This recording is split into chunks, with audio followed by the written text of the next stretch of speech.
अस्सलामुअलैकुम दोस्तों, welcome back to our channel find Urdu. Revoke revoke का मतलब है मनसूख करना, वापस लेना, ख़त्म करना। रिवोक का मतलब है किसी फैसले, इजाज़त या रूल को वापस लाना या ख़त्म कर देना।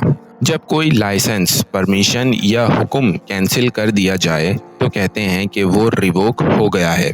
ये अक्सर ऑफिशियल डिसीजंस और लीगल कॉन्टेक्ट्स में यूज़ होता है। The government decided to revoke his driving licence. हुकूमत ने उसका ड्राइविंग लाइसेंस वापस लेने का फैसला किया। तो दोस्तों, रिवोक का मतलब है किसी इजाज़त, हुक्म या फैसले को कैंसिल कर देना या वापस लेना। उम्मीद है आपको रिवोक का मतलब समझ में आ गया होगा। मिलते हैं नेक्स्ट वीडियो में। शुक्रिया।